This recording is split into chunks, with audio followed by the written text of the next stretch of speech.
Hi YouTube, this is Laminar Flow with another update for my build on my 125 gallon display with the basement sump.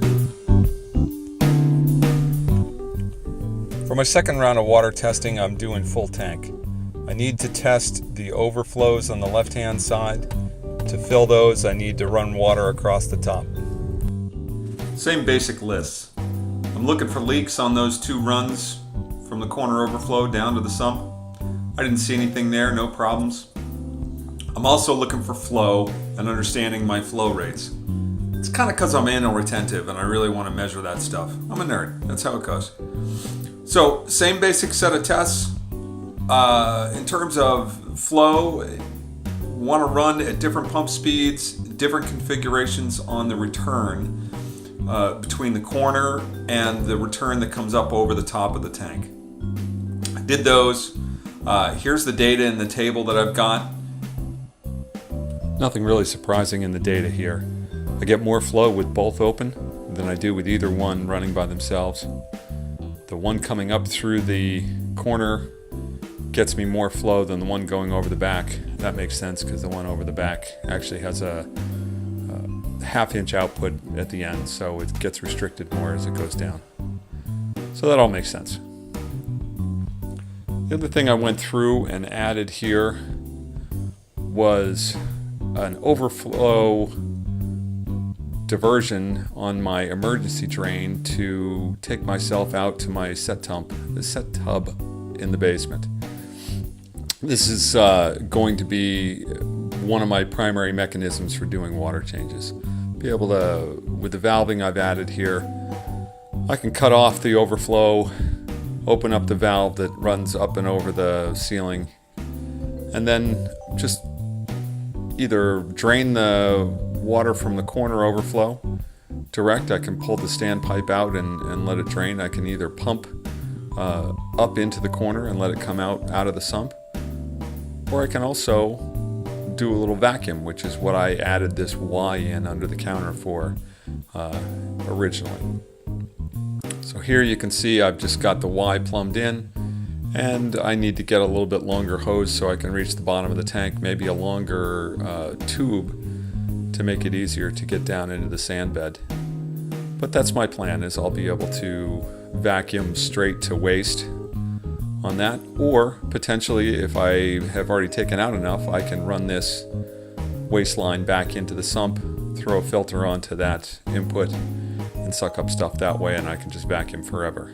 Got the idea from Rotter Tube Reef. As they say, imitation is the most sincere form of flattery. So Steve Rotter, thank you for both of these ideas. With the tank full, I did some tuning on my overflow to see if I could actually get a very quiet drain going. As you can hear from the video, it's pretty loud to start.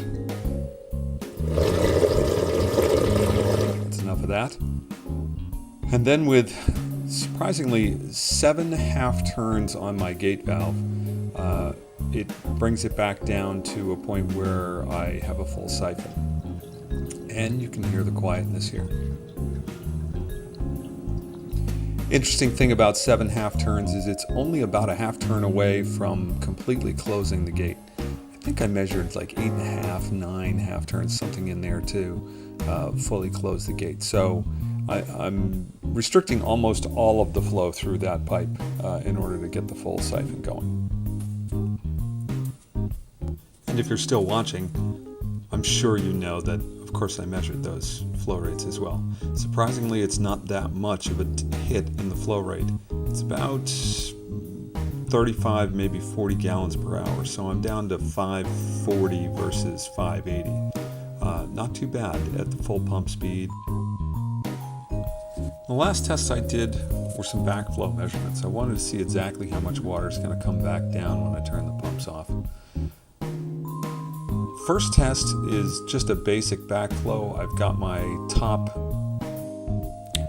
returns at the surface of the water, so the siphon should break there immediately. So this is kind of the min amount of water that's going to come back. It's everything in the pipes plus everything in the overflows up to the top of the standpipes. plus all of the water that's at the surface of the tank that's yet to fall over the weirs into the overflow, which is actually more than I had expected it to be. So when I do the math, it's about 8 gallons. Pretty considerable amount of water. Now I did another test that you can see here. This is my worst case test. I took that top over the back return and I pushed it as deep as I could into the tank. I wanted to see if the siphon break would happen because I've split those lines coming in. I also pulled the standpipes in the corners so that I get a full overflow from the corner. The measurement now is 8.5 inches. That's a lot of water. That's pretty close to 30 gallons. The bulk of it's really coming out of the tank. It's not the corners that's that big of a contributor. Probably have to think more about this in the future in terms of safeguards, but certainly I never want to run with those water diverters on the over the back pointed down. Definitely want them at the surface. That's all I've got for this second video on water testing. I'll leave it off here. As always, feel free to like, comment, and subscribe. Thanks for watching.